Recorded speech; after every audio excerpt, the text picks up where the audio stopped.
வணக்கம். ஆகாஷ்வாணி புதுச்சேரி மாநில செய்திகள் வாசிப்பவர் மலர்விழி.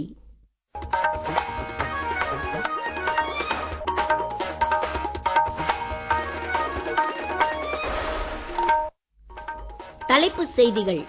முன்னேறிய நாடு ஒன்றை உருவாக்க படித்த, ஆரோக்கியமான, பொறுப்பான குடிமக்கள் அவசியம் என்று குடியரசுத் தலைவர் திருமதி திரௌபதி முர்மு கூறியுள்ளார். புதுடெல்லியில் பிரதமர் அலுவலகம் உள்ளிட்ட முக்கிய அலுவலகங்களுக்கான சேவா தீர்த் கட்டிட வளாகத்தை இன்று பிரதமர் திரு நரேந்திர மோடி திறந்து வைத்தார். பணியிடங்களில் பெண்களின் பாதுகாப்பு குறித்த தேசிய மாநாடு புதுடெல்லியில் நாளை நடைபெற உள்ளது. ஜல்ஜீவன் இயக்கத்தின் கீழ் திருக்காஞ்சியில் நிறைவேற்றி முடிக்கப்பட்டுள்ள மேம்படுத்தப்பட்ட குடிநீர் திட்டத்தை துணைநிலை ஆளுநர் திரு கைலாஷ்நாதன் இன்று தொடக்கி வைத்தார். இனி விரிவான செய்திகள். முன்னேறிய நாடு ஒன்றை உருவாக்க வலுவான பொருளாதாரம் மற்றும் ஸ்திரமான அரசியல் சூழலுக்கு அப்பாற்பட்டு படித்த, ஆரோக்கியமான, பொறுப்பான குடிமக்களும் அவசியம் என்று குடியரசுத் தலைவர் திருமதி திரௌபதி முர்மு கூறியுள்ளார். இன்று புதுடெல்லியில் அனைத்து பிரிவினரின் அதிகார பங்கேற்புடன் கூடிய நாடாக இந்தியாவை மேம்படுத்துவதற்கான நாடு தழுவிய கர்மயோகா இயக்கத்தில் உரையாற்றிய அவர், மக்கள் பங்கேற்பு இல்லாவிட்டால் நாட்டின் எந்த ஒரு குறிக்கோளையும் எட்டுவது கடினம் என்றார். தார்மீகம் மற்றும் ஆன்மீகத்துடன் ஒருங்கிணைந்த முன்னேற்றமே முழுமையான சமநிலை முன்னேற்றமாக இருக்க முடியும் என்பதால் மக்கள் பலனை பற்றி கவலைப்படாமல் அர்ப்பணிப்பு உணர்வுடன் கடுமையாக உழைக்க வேண்டும் என குடியரசுத் தலைவர் வலியுறுத்தினார். புதுடெல்லி கர்த்தவ்ய பாத்தில் பிரதமர் அலுவலகம், மத்திய அமைச்சரவை செயலகம் உள்ளிட்ட முக்கிய அலுவலகங்களுக்கான சேவா தீர்த் கட்டிட வளாகத்தை இன்று பிரதமர் திரு நரேந்திர மோடி திறந்து வைத்தார். PM ராகத் திட்டத்தின் கீழ் விவசாயிகள், பெண்கள், இளைஞர்கள் மற்றும் நலிவடைந்த பிரிவினரின் நலனுக்கான பல்வேறு முடிவுகள் குறித்த கோப்புகளில் புதிய அலுவலகத்தில் வைத்து பிரதமர் கையெழுத்திட்டார். பல்வேறு மத்திய அமைச்சகங்களுக்கான 2 கர்த்தவ்ய பவன் கட்டிடங்களையும் பிரதமர் இன்று மாலை திறந்து வைத்து சேவா தீர்த் கட்டிட விழாவில் உரையாற்றுகிறார். மக்களின் தேவைகளுக்கு ஏற்ற, மக்களால் எளிதில் அணுகத்தக்க, திறம்பட்ட நவீன நிர்வாக வசதிகளை நாட்டிற்கு வழங்குவதில் பிரதமர் திரு நரேந்திர மோடிக்கு உள்ள உறுதிப்பாட்டின் பிரதிபலிப்பாகவே இப்புதிய கட்டிடங்கள் அமைந்துள்ளன. பொதுமக்கள் மற்றும் ஊழியர்களுக்கு தேவையான எல்லா வசதிகளும், பாதுகாப்பு, கண்காணிப்பு மற்றும் அவசரகால ஏற்பாடுகளும் இக்கட்டிடங்களில் முழு அளவில் இடம்பெற்றுள்ளன. இன்று உலக வானொலி தினத்தை ஒட்டி பிரதமர் திரு நரேந்திர மோடி தமது வாழ்த்துக்களை தெரிவித்துக் கொண்டுள்ளார். நகரங்கள் முதல் கிராமங்கள் வரை எல்லா இடங்களிலும் மக்களின் நம்பகமான குரலாக திகழும் வானொலியை கொண்டாடும் நாளாகவும், வானொலி ஊடகத்துடன் சம்பந்தப்பட்ட அனைவரின் முயற்சிகளையும் அங்கீகரிக்கும் தருணமாகவும் இந்நாள் அமைவதாக சமூக ஊடக பதிவு ஒன்றில் அவர் கூறியுள்ளார்.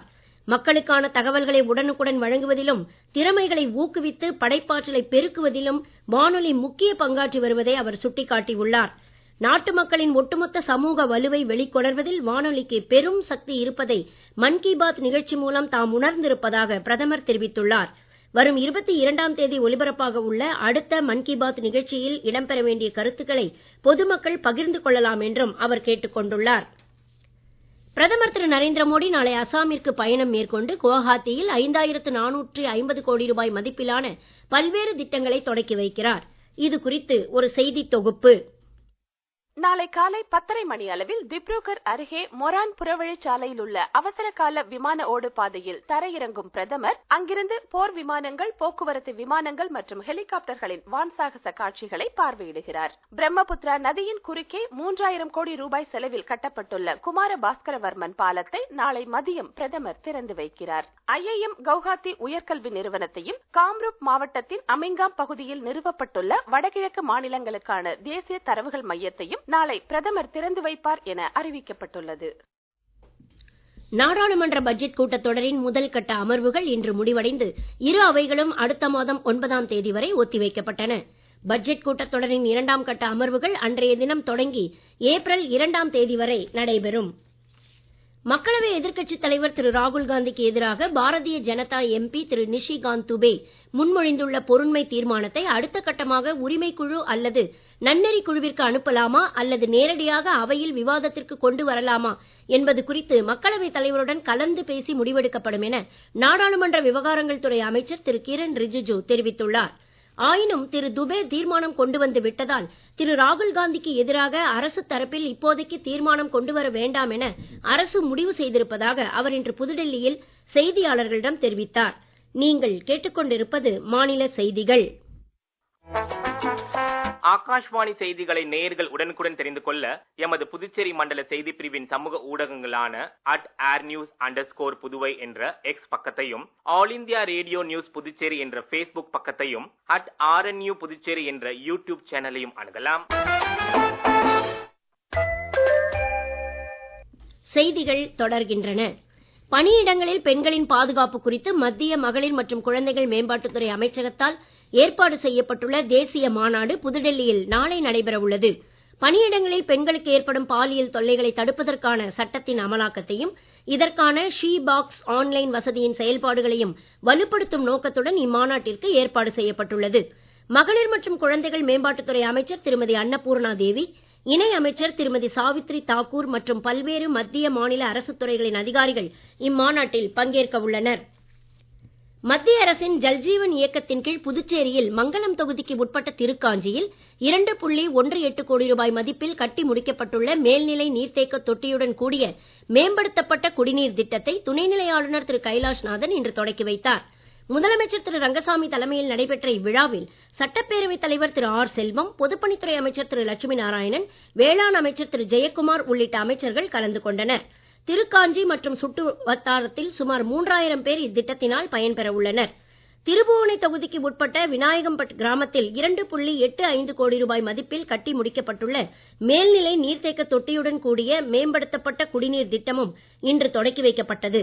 அமைச்சர் திரு லட்சுமி நாராயணன், சட்டமன்ற உறுப்பினர் திரு அங்காளன் ஆகியோர் முன்னிலையில் முதலமைச்சர் திரு ரங்கசாமி இத்திட்டத்தை தொடக்கி வைத்தார். இன்று முதலமைச்சர் கலந்து கொண்ட பல்வேறு நிகழ்ச்சிகள் குறித்து ஒரு தொகுப்பு.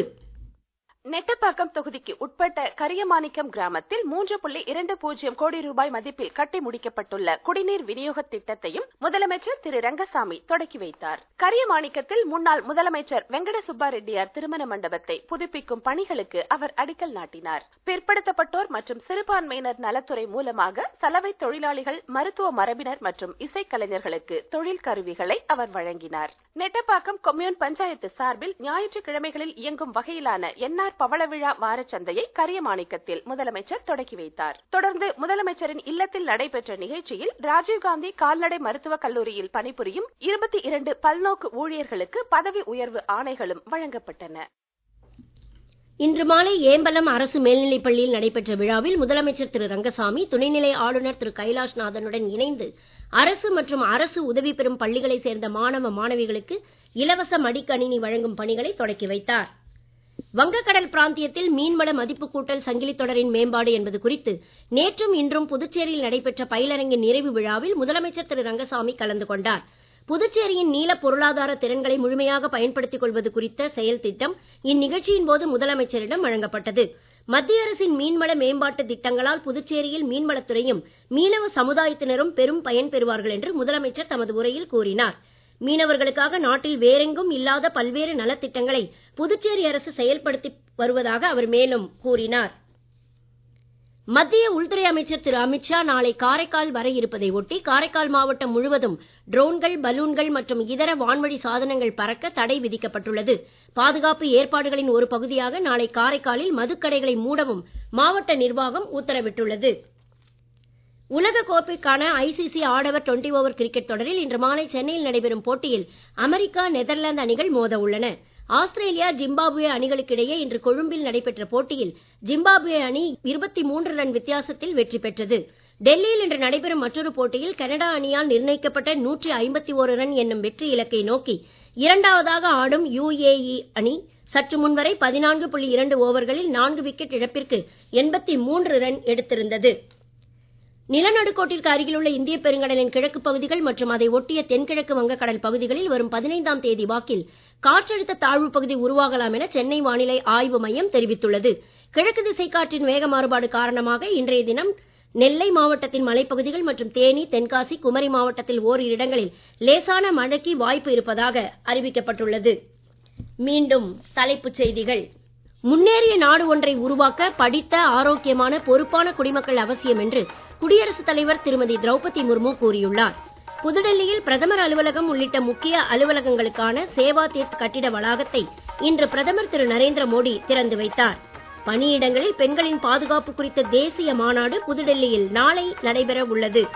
ஜல்ஜீவன் இயக்கத்தின் கீழ் திருக்காஞ்சியில் நிறைவேற்றி முடிக்கப்பட்டுள்ள மேம்படுத்தப்பட்ட குடிநீர் திட்டத்தை துணைநிலை ஆளுநர் திரு கைலாஷ்நாதன் இன்று தொடக்கி வைத்தார். இத்துடன் இந்த செய்தி அறிக்கை நிறைவு பெறுகிறது. வணக்கம்.